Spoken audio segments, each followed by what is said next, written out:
একটা লোক আমাকে বলছে যে 3 বার সূরা ইখলাস পড়লে কোরআন মাজিদে একবার পড়ার সমান নেকি হবে, তাহলে তো মানুষ দিনে 1000 বার কোরআন মাজিদ পড়বে। তুমি যে পড়ে না কেন? তুমি পড়ো। আল্লাহর কি রহমতের অভাব হয়েছে তুমি ব্যাগ ভর্তি করে নাও? তুমি পড়ো না কেন? হাদিস তো সহিহ। সূরা ইখলাস একবার পড়লে 10 পারা, 2 বার পড়লে 20 পারা, 3 বার পড়লে 30 পারা।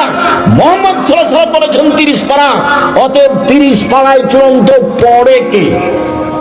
পড়ে কে? আপনি এখন সিদ্ধান্ত নেন, যদি প্রত্যেক দিন পড়বো, 3 দিন টিকতে পারবেন না।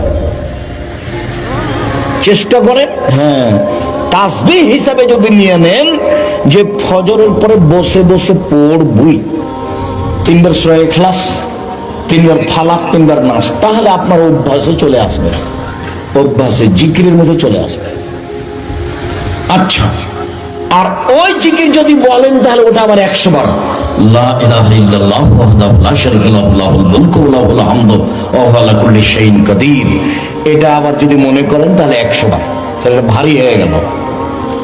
সহজ থাকলো কি? সুবহানাল্লাহি ওয়া বিহামদিহি সুবহানাল্লাহিল আযীম। সহজ থাকলো সুবহানাল্লাহি আলহামদুলিল্লাহ লা ইলাহা ইল্লাল্লাহু আল্লাহু আকবার। সহজ থাকলো সুবহানাল্লাহি ওয়া বিহামদিহি সুবহানাল্লাহি ওয়া বিহামদিহি সুবহানাল্লাহি ওয়া বিহামদিহি সুবহানাল্লাহি ওয়া বিহামদিহি।